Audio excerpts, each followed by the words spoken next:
Oh, stardate 02022023. Oh, that's the start date. It's definitely the star date. Welcome to Star Trek Discovery Pod, a kind of smart, kind of funny podcast covering new and classic Trek. I'm your tennis elbow suffering captain for the night, Myrriah Gossett. With me on the view screen, we have Your Clyde honorary Haynes. Ferengi. Oh, damn.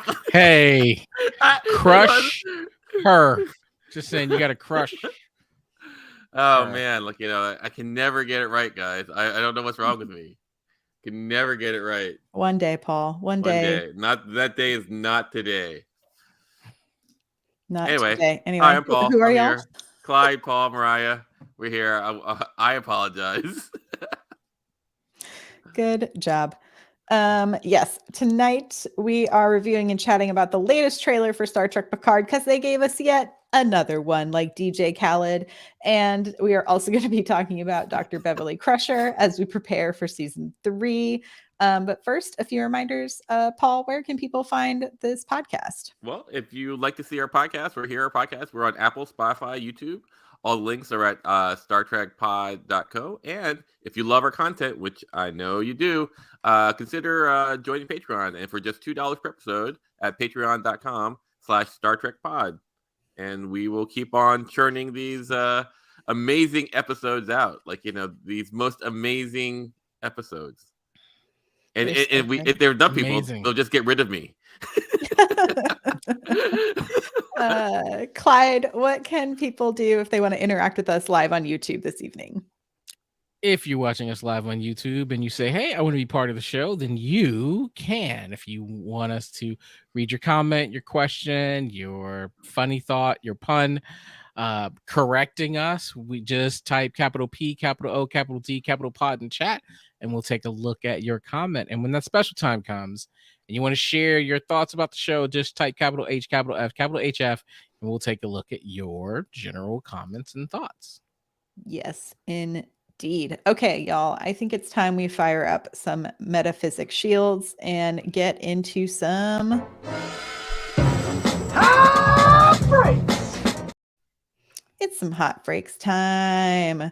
What did y'all think of this latest trailer drop? We'll start with the trailer. Thoughts. Paul, what did you think? I don't know, man. I feel like I'm like a broken record. I go, it's hot.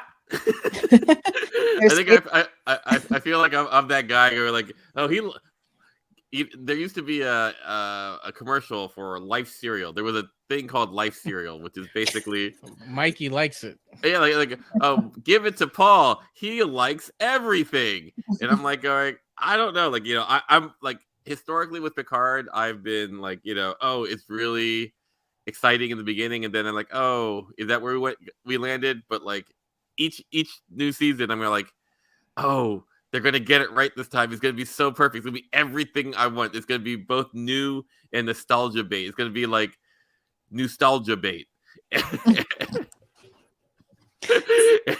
We're gonna copyright that term, Paul. Yeah, and like I'm on board. I'm like, I love, I'm a big Seven fan. I think like where they've taken her character is pretty awesome. From like, if you were watching her from your Voyager days, like, she has like this immense like, arc like over the decades. The ships look great. I thought like, man, Clyde, he should be happy about that.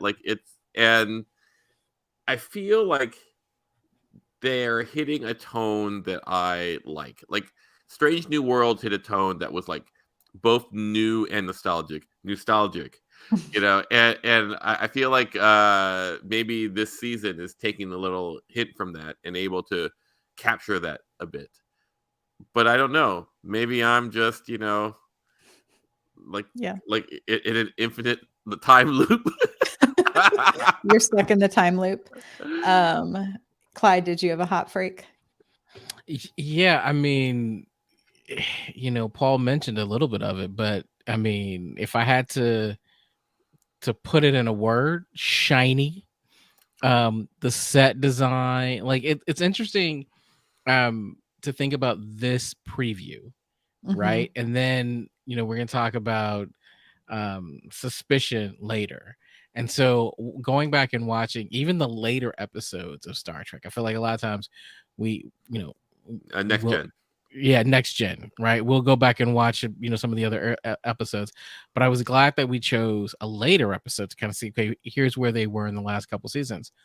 And so watching that and then and thinking about the set design, and there's a moment, we'll talk about it later, where the Ferengi doctor grabs like a case, and I was thinking, oh my goodness, that looks so plasticky, so much like a Lego case one of my kids have, right? And even when Beverly's scanning, a patient, I'm looking at these tools and I'm like, oh man. And 30 years ago, it was like, this is so amazing. When I see this preview, everything is shiny, everything is metallic, everything is like uber cool. You've got the pew pew pew, so there's fighting. You've got characters, you've got the ships, and the ships look amazing. Like, I mean, as marketing goes, this is pretty good stuff. Like, I'm interested to see as we get into the episodes and we talk about the episodes and we think about like the story and stuff like that. But first glance, it's hitting some of the right notes, and I and I'm also, we've heard a lot, and I'm trying to look through these previews and weave some of these things together. Like we've talked about, like you've got this new villain, you've got lore, we've talked about lore, like there's so much. I'm trying to figure out how it's all going to come together. Yeah, I'm feeling like a really long movie. And the other reason that it feels that way to me is Terry Matalas. Is that how you pronounce it? Matalas? Terry Matalas, maybe? I'll figure it out before the show starts. He did an interview with Trek movie and talked a lot about comparing it to some of the original Trek series movies. And there's a lot of inspiration drawn there. It's more naval. There's a little bit more military-esque things going on, which I think is why we're feeling that in the trailer. It's like all of the pew pew pews. It's the space battles. And it's like a seriousness to it, which I think will be interesting, but they threw a lot of humor into that trailer. I also found it very interesting that they premiered that trailer during that big football game at one of the championships. I don't know which one, West, East. I don't remember how football is divided. I haven't watched it in a very long time. So I thought that was an interesting marketing ploy, was to like put that out there for football fans. I'm like, I wonder what the overlap is of football to Star Trek. Lots of action, but probably not a lot of. But I do wonder, from like specifically people who grew up watching Captain Picard, you know what I mean? Like, I wonder what that demographic breakdown is. Anyway, I found it interesting to think about. But the other thing, specifically in this interview, that I kind of grabbed a few pieces of that Anthony Pascal did at Trek Movie, is a few character pieces, which is always where I get the most joy out of seeing in these shows. So 7 of 9, he said, it is very much a conflict for her about how fast she was inducted into Starfleet and whether or not she truly belongs. So we're going to get more belonging storylines from 7 of 9, which doesn't feel surprising, but it does feel, I think, worthy when it comes to her being inducted into Starfleet after so long. Worf is apparently dealing with the fallout of the Dominion War.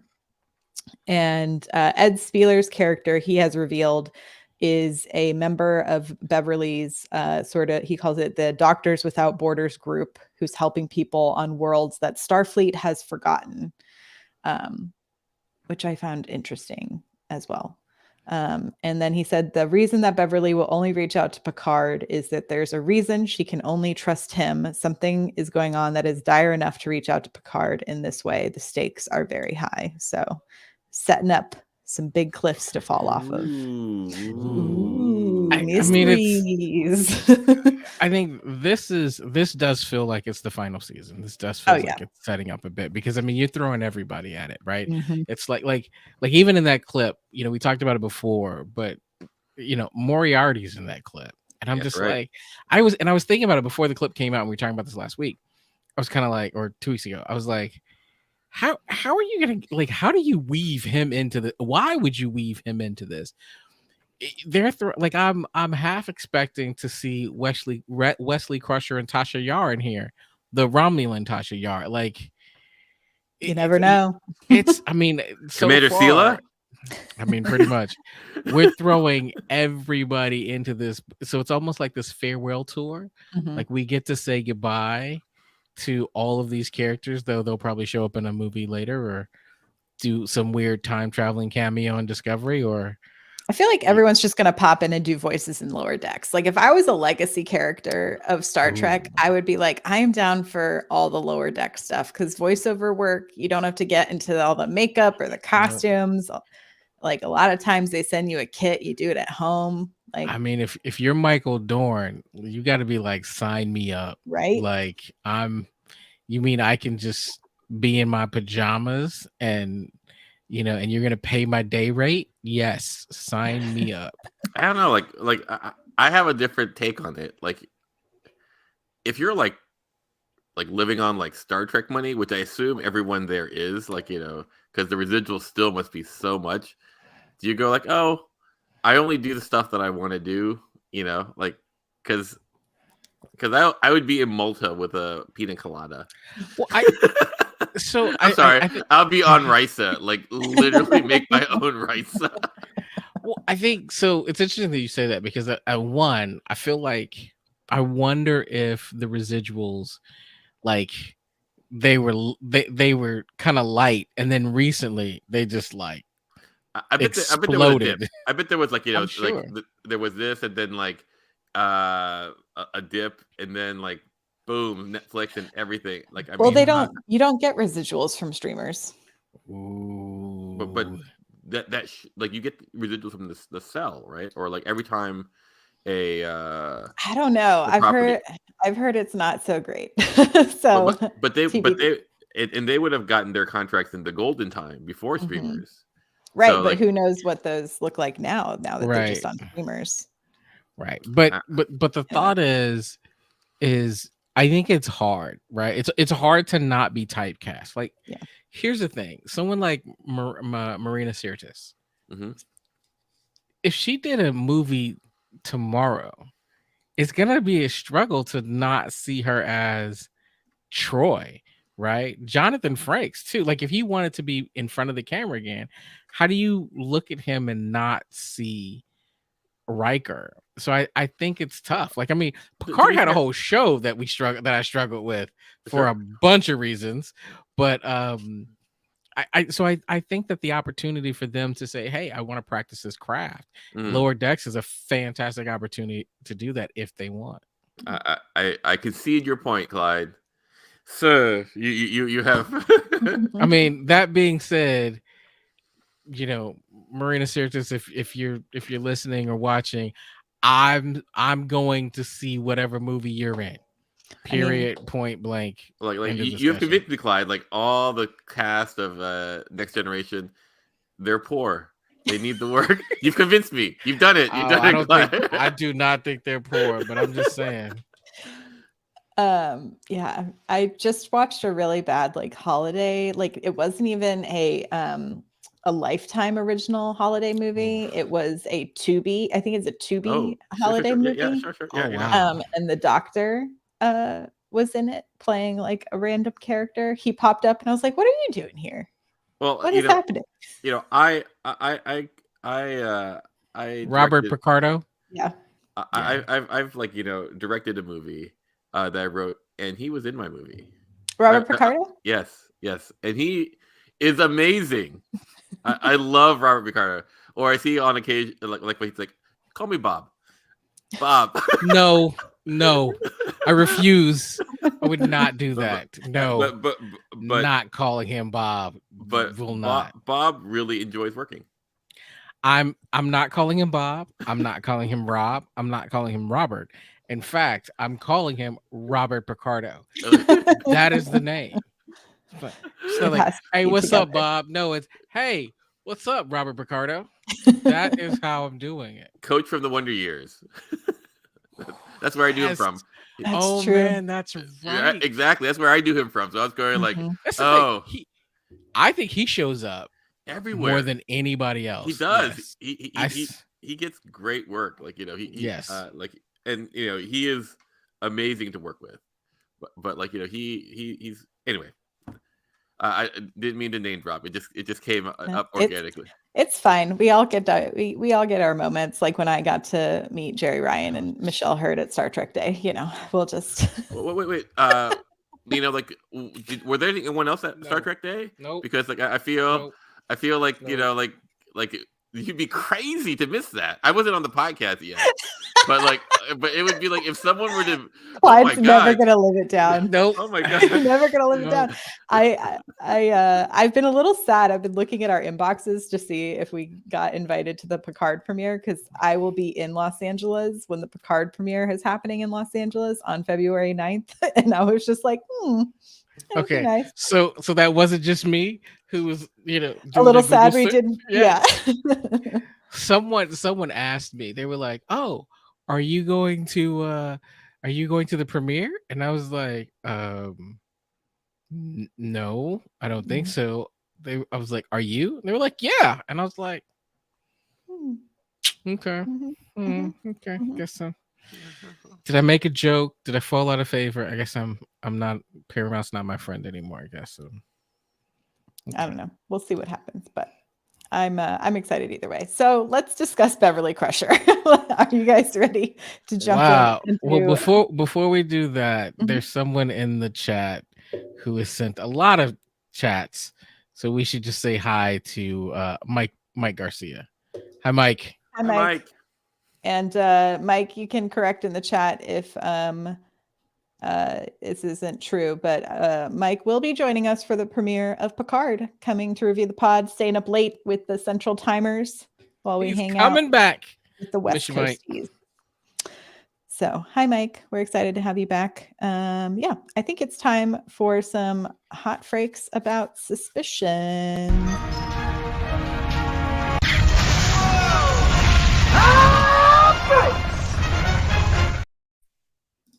All right, y'all. What did you think about Suspicions? You know, I love a good Star Trek, like murder mystery, courtroom drama. The only thing that was missing is like the Tribunal Council, but yeah. It did feel like a Law and Order episode. It did. I mean, which, you know, I feel like you got to get one or two of these in every episode. I feel like Voyager had these like every 3 weeks. I mean, that Tom Paris and Tom and Kim, Harry Kim. Tom and Kim were always getting in trouble and needing a lawyer. Like, I was thinking, man, you really need to have an official like Star Trek legal team on your ship. It would be helpful. Like you need counselor. No, I thought this was a pretty good episode. I love the fact that it was a Beverly Crusher focused and centered episode, like truly from beginning to end. And I thought she did a bang up job. You know, shout out to Gates McFadden. And just because I think for so long we saw her getting little bits and pieces and being a part of the ensemble, but not really having a whole lot of meat. And she's a fantastic actress. I also remember being really upset when she wasn't there for that. Was it a whole season? Like half a season? Season 2. Oh my goodness. I was like, I was almost ready to stop. And so to fast forward to season 6 and to see that she's got an episode that wasn't even so much about her being a doctor, right? I thought was fascinating and an interesting way to go. And again, you have the ability to do that when you've got like 24, 25 episodes in a season. So you can take that type of chance and spend that time. And so I thought I enjoyed it. I really did enjoy this episode.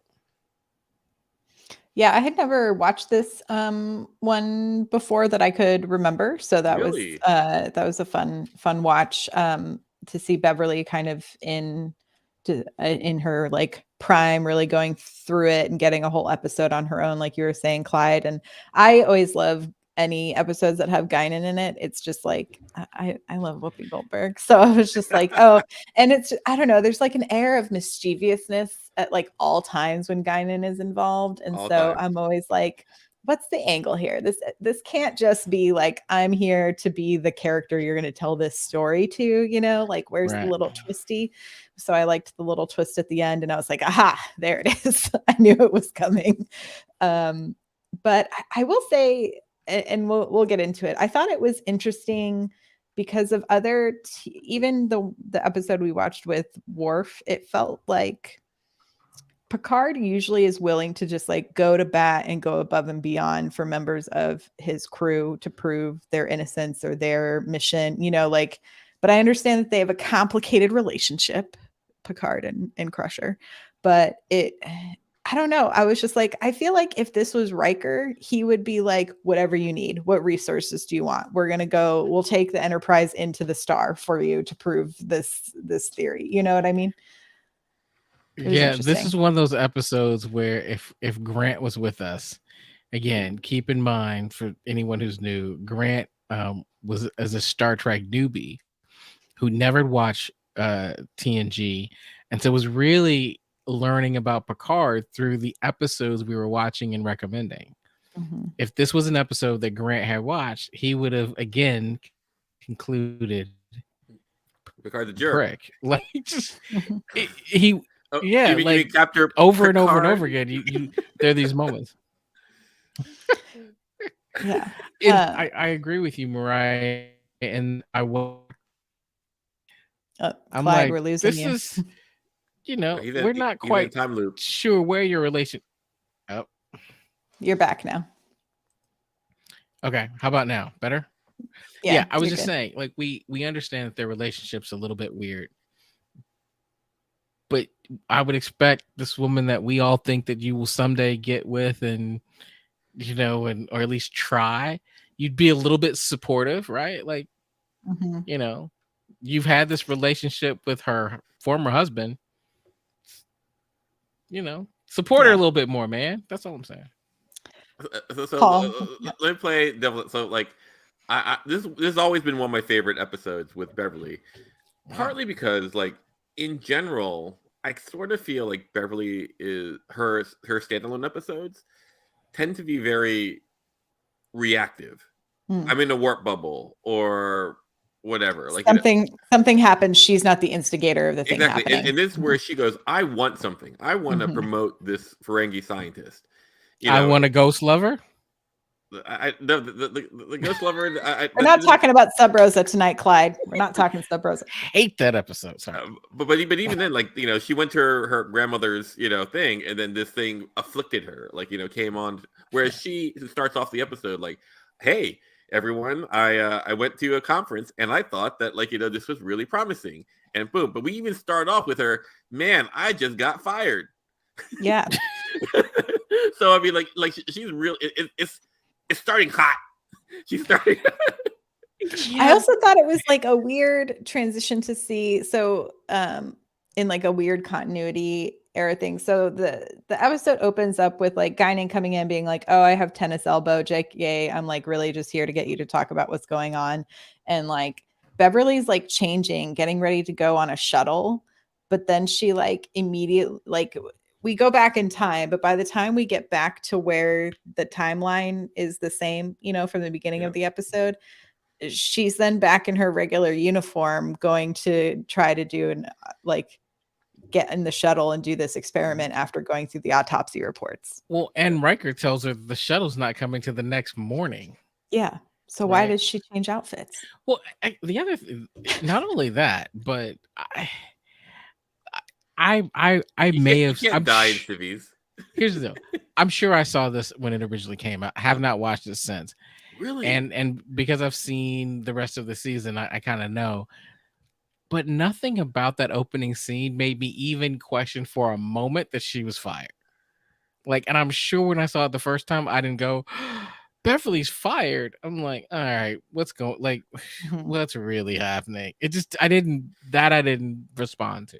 Well, I mean, like, heard, but like, you know, it's a trope in the Star Trek, you know, what you call it, like when you get into the later seasons, you play around a little bit. Like in Voyager, it started off with like, with that, remember that water planet episode, where like it starts off, "Hey, Dad, I'm in jail for 30 days because of what I did." I'm like,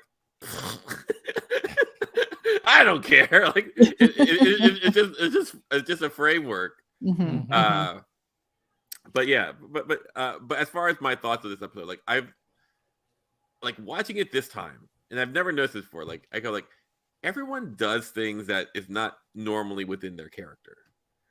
People are doing like there's this one part where like uh Beverly's walking down the corridor, and then Riker kind of like sidles up to Beverly and goes, "It's gonna be okay, it's gonna be fine, but don't do anything like I wouldn't do." I go like, when has Beverly ever done anything that you would have done? Also, like, what is the use of that information? Because, like, what wouldn't Riker do? I know. I mean, so it's just it's just really like everyone's doing, except for Guinan. Guinan is the only person who's doing what Guinan normally does. Like she's a little nosy. Well, and like the only thing that was out of character was her saying that she played tennis, which I was Exactly, just like, I do not believe, but that's how I know something Not- is up. Like, Not buying this for 1 minute. Yeah. As far as Picard, like I would push back on like Captain Picard, because what else could he do? Like literally, well, he I said think he probably. I feel like after watching like even that Worf episode most Uh-huh. recently, where he was literally willing to like die, Get he killed, broke the yeah. rules, like all this stuff. He would be like, you know what? You do the autopsy, and we'll find a way to like deal with it. Like it's like if someone dies on your watch, and then the family goes like, "Please don't cut into my kid," and then Picard goes like, "Dude, I know they asked not to cut in the kid, but like Beverly, I believe in you. Cut into their kid." But it's like, do they even have to do that now? And like, I saw no, like, I was like, how do you know? They're in these weird tubes. You're scanning them with stuff. Do you have to cut them open? Like, that's actually the thing, right? That's where it's funny, because I go like, why do you need to cut them open? Like, that's where the weird thing is. It isn't the fact that Picard said like, don't do it because like there's something invasive about like, the autopsy, but like the fact that they just can't go like, oh, well, there you go. There's nothing off with him. Well, I mean, okay. Here's the thought, though. Okay, Yeah. we're dissecting this too much, but they're not really cutting in, because if they cut into what was it, Jabril?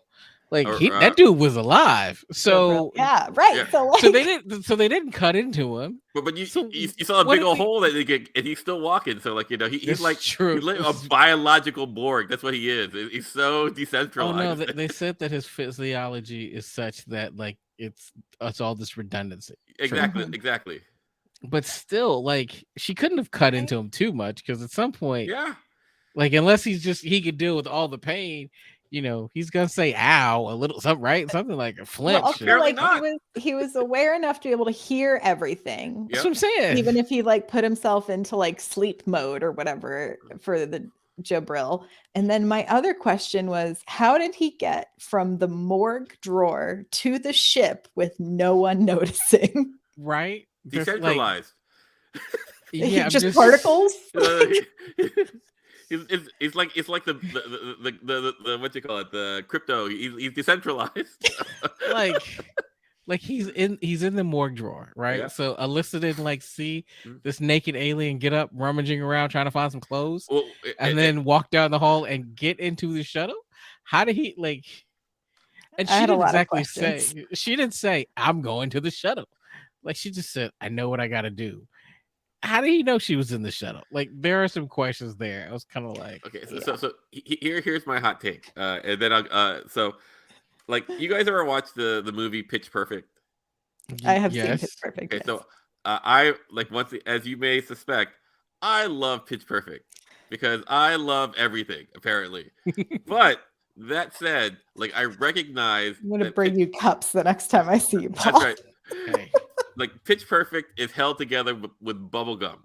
Like, it doesn't, and like it's like, like a lot of movies that they like dovetails come together. Oh my god, so amazing! Like Memento or something like that. But Pitch Perfect is like, oh, we need this person to say this. Let's just edit. Is it gonna work?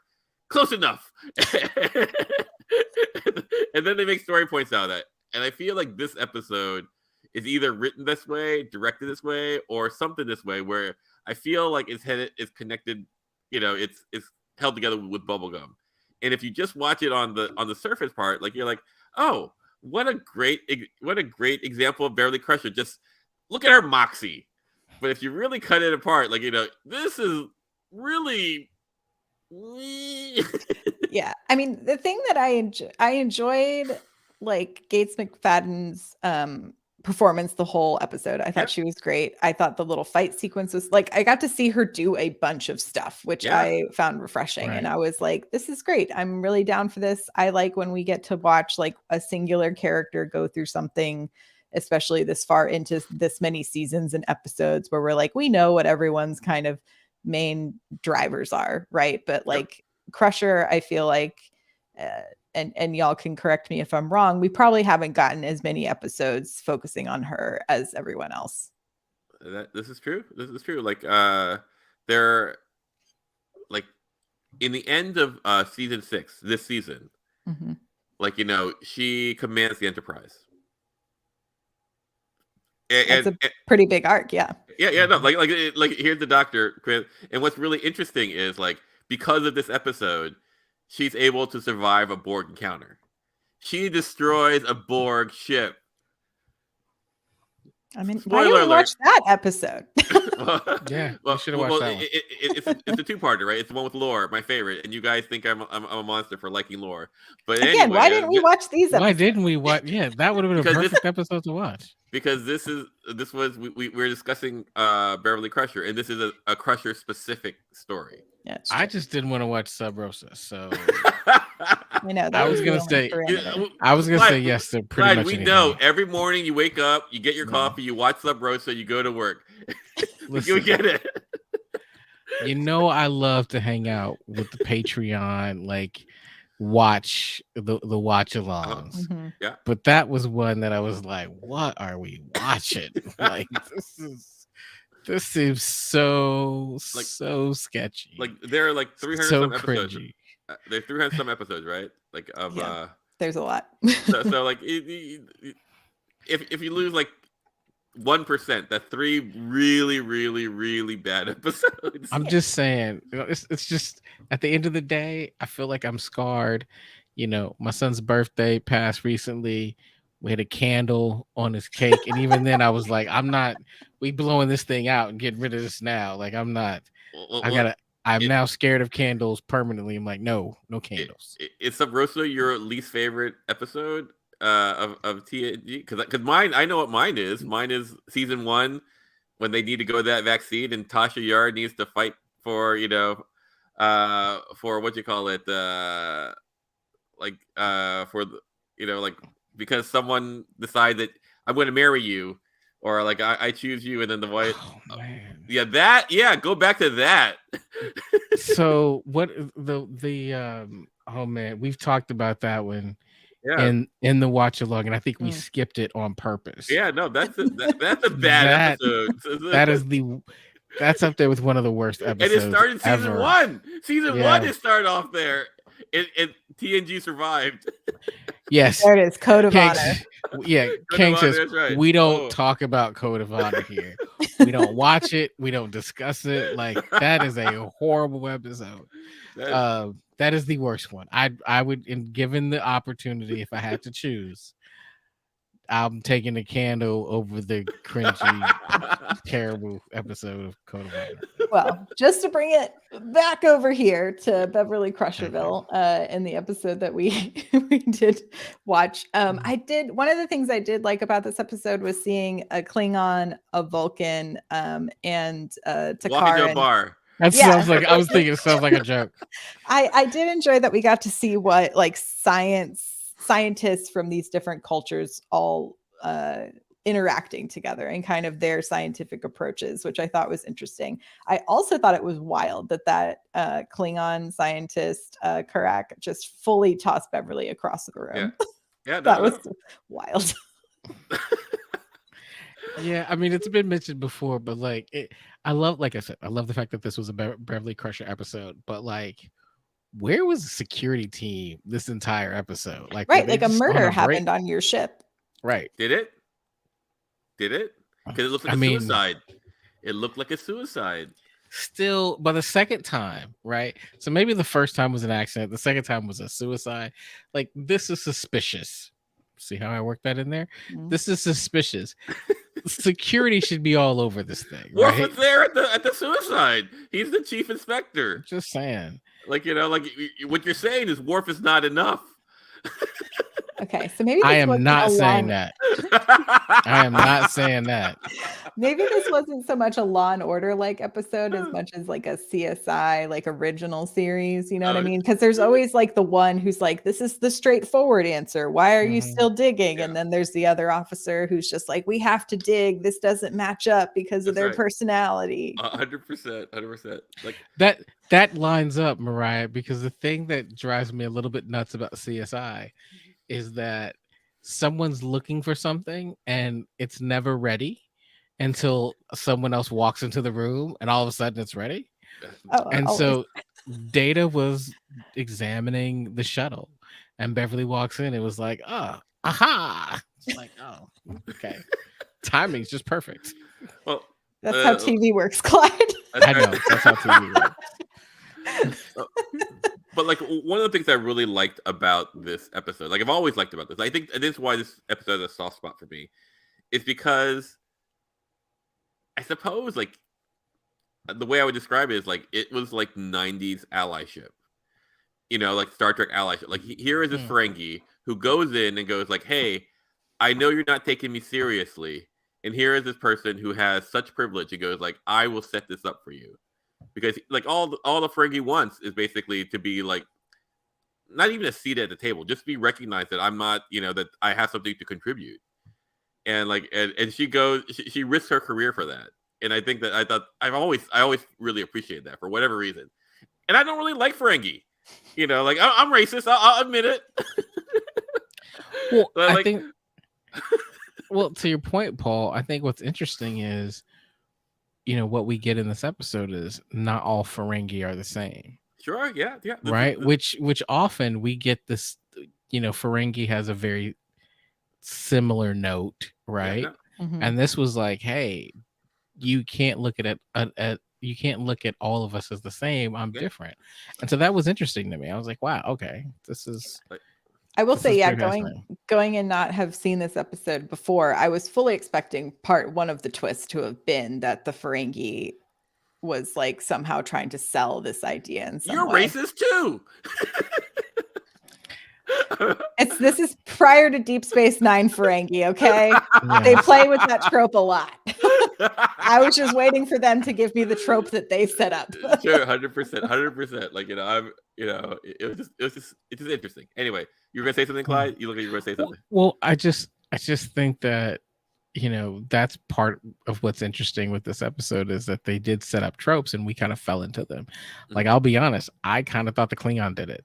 Like, I was kind of convinced that the Klingon did it because that's what we're used to. Is that I'm wondering that kind of when else have we seen Takarans? Because We I never. don't. It's the first and only time. Interesting. That's interesting to me. Okay. Because you need them to be able to like apparently die and not die. Die and not die. Yeah. That is that's wild. I wonder if they'll make an appearance in something in any of the new Trek shows, because that is like a really interesting idea of like essentially like a biological Borg. Mm-hmm. Yeah, in some way.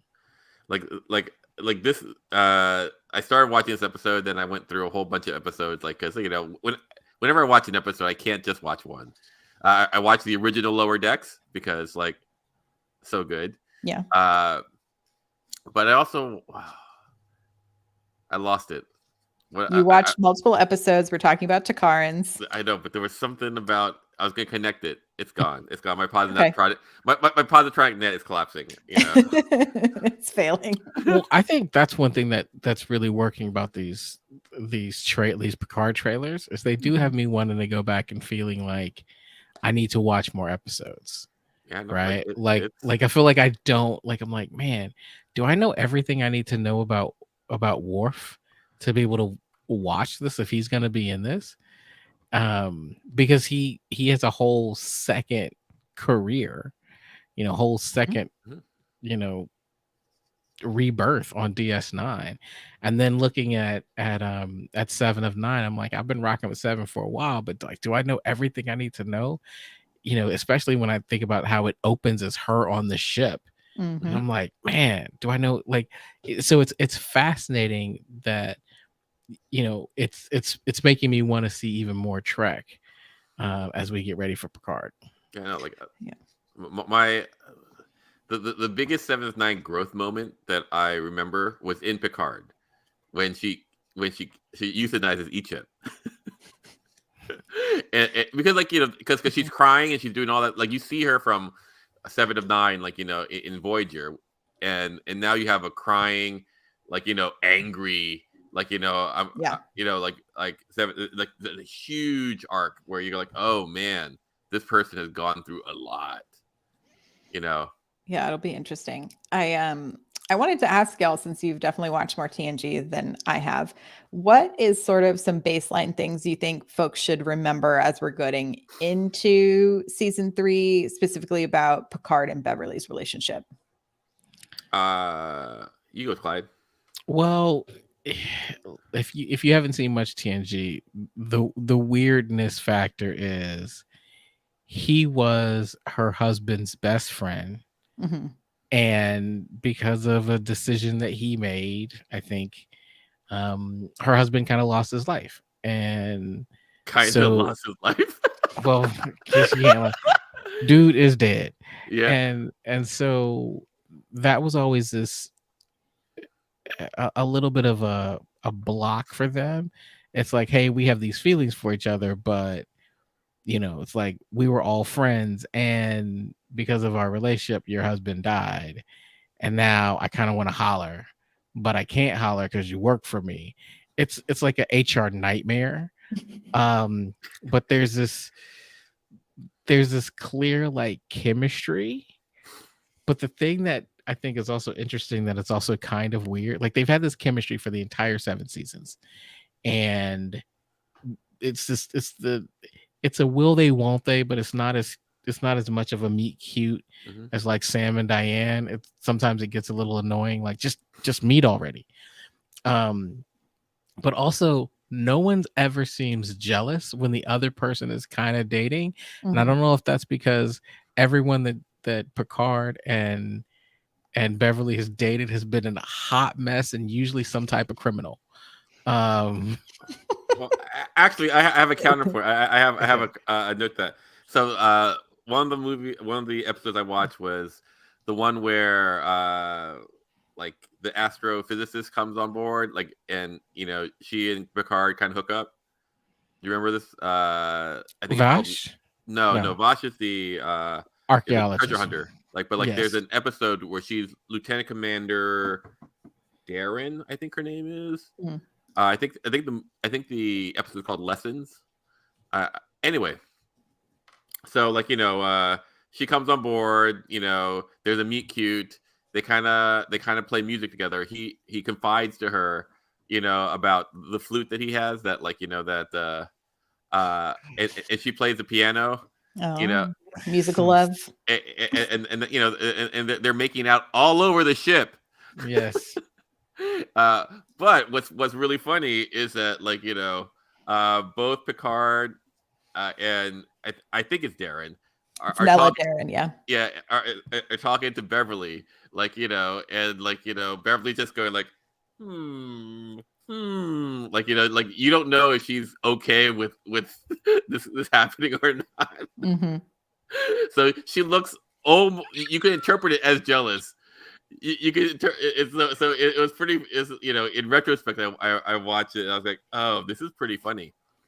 Uh, but like to answer your question, Myrriah, there are 2 episodes that I think are really important. There's one where uh, Picard and Beverly are linked like psychically because of like Hmm. an implant, and that's when Beverly discovers that Picard used to be in love with her.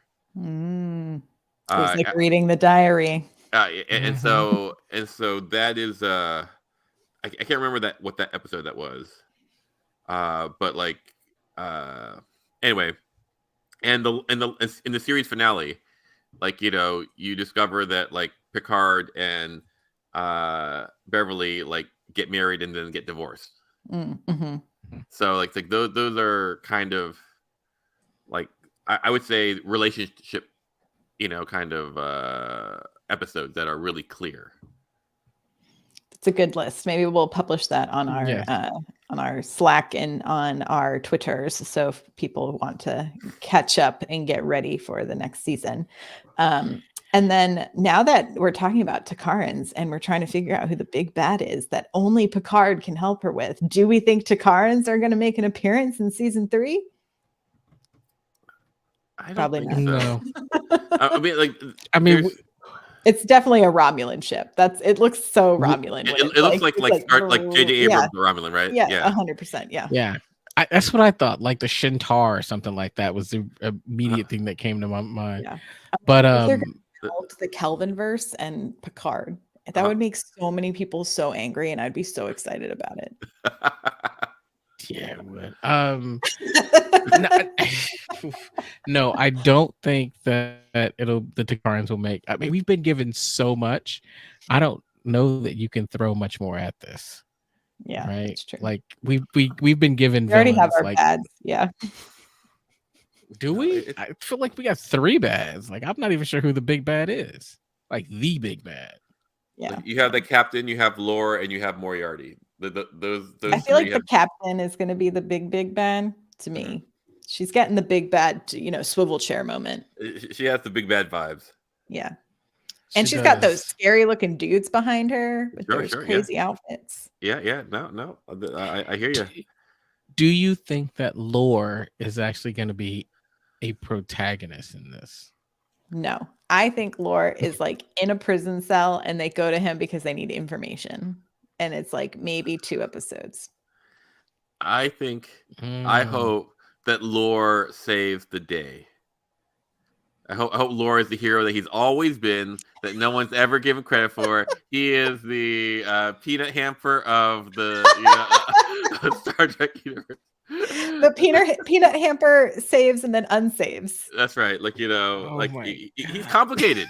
He's complicated. He has the Mark 1 emotion chip. Come on, guys. Come on. This is and you met his dad. His dad's a jerk. Always preferred the second kid. This is like where could this guy go? Where could he go? Wow. I am speechless. I am literally speechless. I just want to I'm going to put up a picture on my Twitter that's just peanut hamper and Lore. It'd be like, you have to listen to the podcast to find out why these things matter. No, you're giving people ideas. The next thing we know, we're going to have a Lower Deck episode. With Lore, oh my God, with Lore. Peanut hamper and Lore, yeah. That would be amazing. They're the big bad of season 5 of like Lower Decks. That would be awesome. And hilarious. Oh my gosh. Anyway, any predictions that you want to give about Beverly and why she's calling for Picard, and Picard can be Obi-Wan Picard, you're our only hope? Can we just keep it simple? Like she's in trouble and that's the person she trusts and she misses him. And like she's at that point. I think it'll be interesting because when we left Picard, didn't he just like express his feelings for Laura? I'm sorry, I don't know her name. I feel like I'm the Romulan. No, it's like Laris. There we go.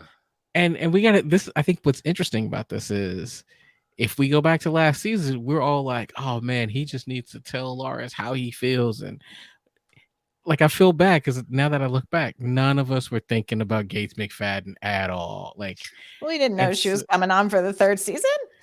Yes. And so now for looking at Laris, I think it could be interesting. Like, did they where are they when we start the episode? Where's Picard and Laris? And is this that moment where he's finally on his way to starting a relationship with Laris, and the ex calls and is like, hey, I want you back. It's been a long time. I'm getting older. Let's do this. Like it's like I'm wondering if that's the storyline. Like or it could be just like the Entourage movie from the series of the movie where it ends with Vince getting married, and then when they get to the movie, they go like, "Yeah, that didn't work." And so when they start off with like Picard, like going like, "Okay, Loris, I guess we'll see you." Paul, I feel like I've learned a lot about you this evening. Like- Between Pitch Perfect and Entourage, I I have questions. I am crazy. Like I'm not gonna lie, I'm crazy.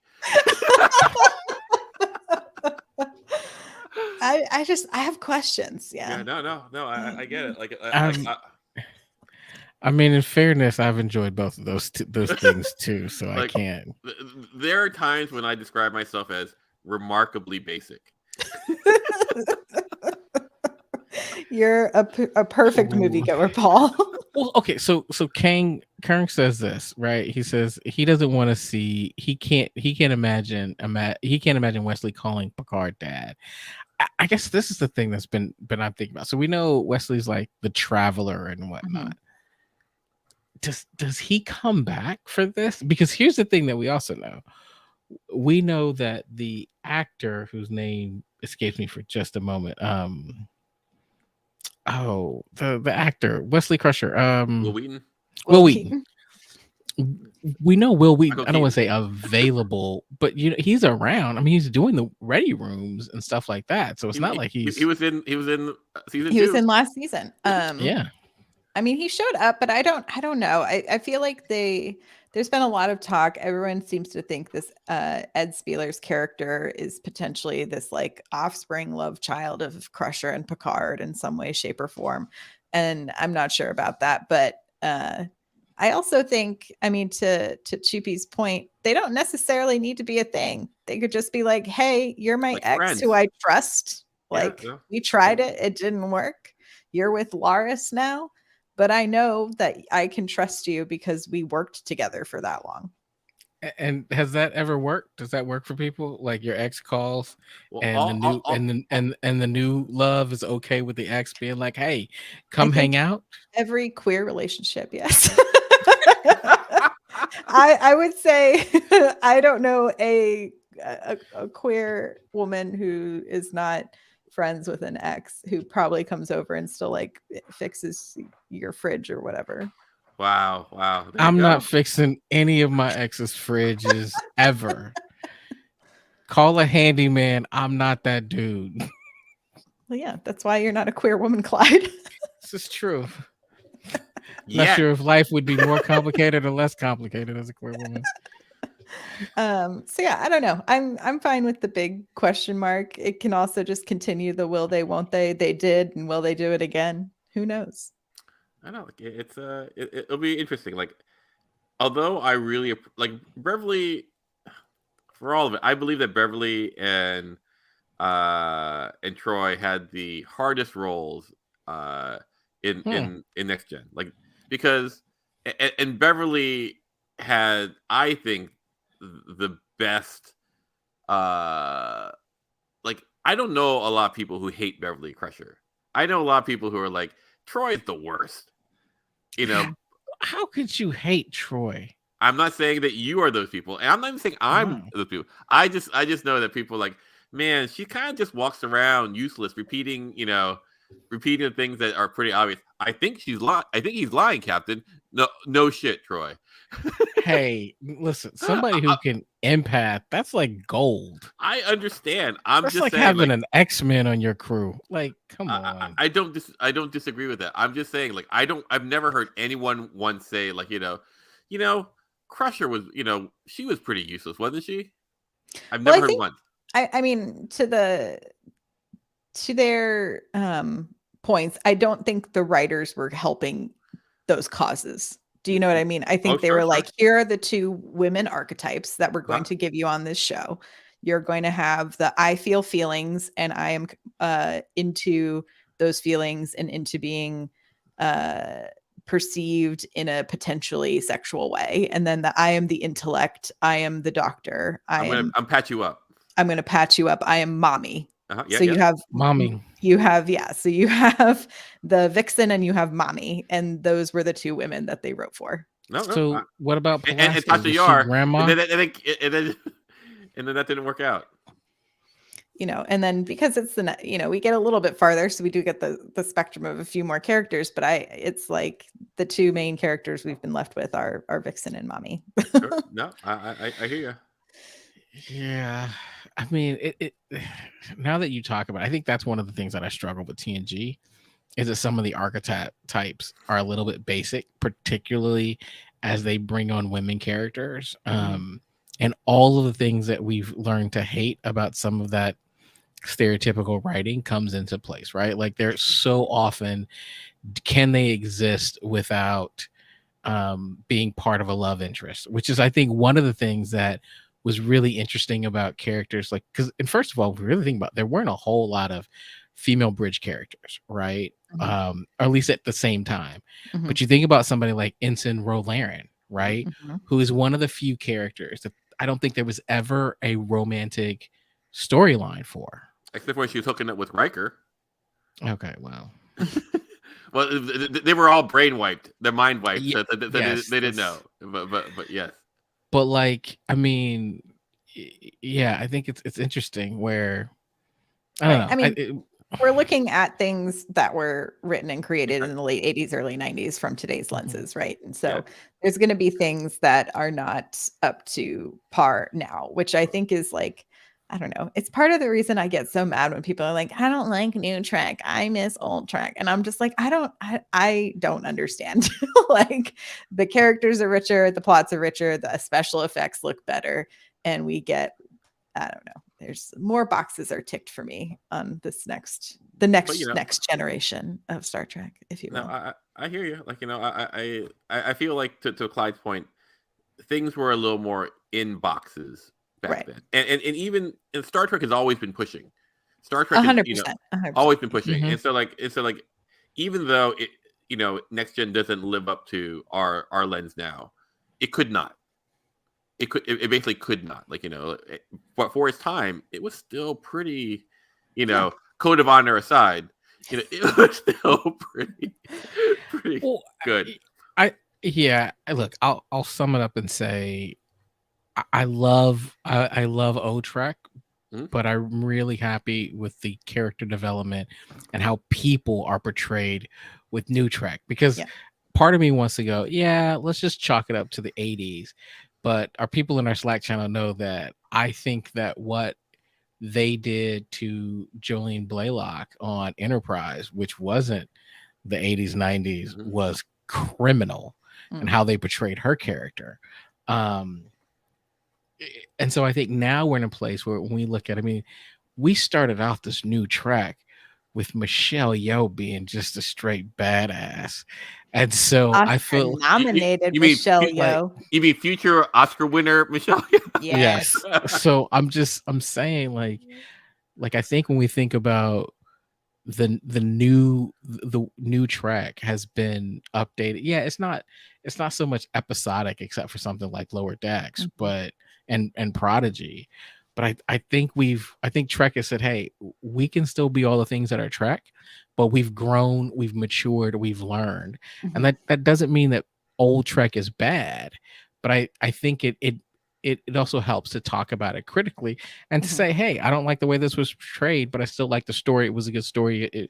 It's I still love it without endorsing everything about it. Right. 100%. Yeah, for sure.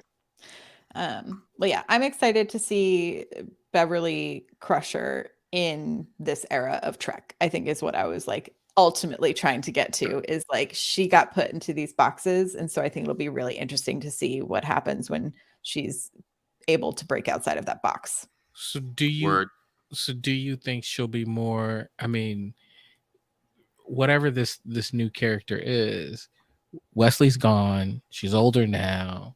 So do you think we're going to see less Mommy? Beverly? I don't think you have to separate Mom from like a strongly written character, right? I think it's like just making it more dynamic. So do I think those elements will still be there? Sure, because that's like how the character was created. Like those elements are not going to go away. But I'm excited to see what happens when she's beyond that. I think I'm really interested to see because I don't know that we've ever seen them on screen together.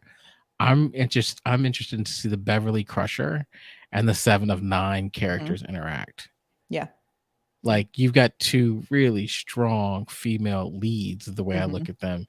Like, you know, what does that look like? Do we get to see that? That would be, That'd I'm be kind of great. curious.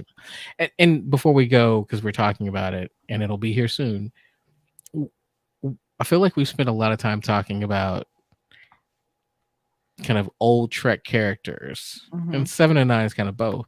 We haven't really talked about any of the Picard regulars. Mhm. Yeah. I mean, who's left besides 7 of 9 and Raffi? I don't know. From the trailers, those are the only two that I've seen. That's the thing. From the trailers, that's the only one we see. Do we think we'll see anybody else? Like, and I gotta be honest, I'm not a huge Raffi fan. I'm trying, but it's a struggle. I think they're going to give her an interesting plot this season, because it looks like we're going to get some like dark, grimy underbelly stuff, which I'm here for seeing that part. You know, the future can't all be bright and shiny. There's got to be darkness to wipe out, right? Wow, that's both uplifting and remarkably cynical. I am literally living in a place right now where my power goes out every other hour, so I'm living in cynicism. So. That's right. Well, and before we go, Chupi mentions it. Like, is it me, or does there seem not to be much Troy in the trailer? That's true. I only saw her like twice, right? Or like. Yeah, I mean, it definitely seems to be the Riker and Picard buddy up for a lot of the trailer, but it's also, I mean, I remember from Discovery trailers that almost everything in the trailer was from like the first episode. So it's possible that almost everything we're seeing in this trailer is from the first episode and a half, with maybe a couple of peppered in space battles. You know what I mean? I'm just hoping that we get a character like Book from Discovery that is just really lovable. I would go the other way. I would want to find a character who you like to hate. Ooh, like Mirror Michelle, like Mirror Giorgio. Yeah, like what you call it, the Empress. You know, she's my favorite character. Well, not my favorite, but she's up there. She's up there. She's up there, especially that the time portal one, that episode. So good. So good. Oh my god, okay, I'm yelling again. I apologize. Maybe I just want a character that you love to love, like Mirror Tilly, aka Captain Killy. Captain Killy. Oh, Captain Killy. Love me some Killy. All right, Joel. Right. Anything else before we wrap it up?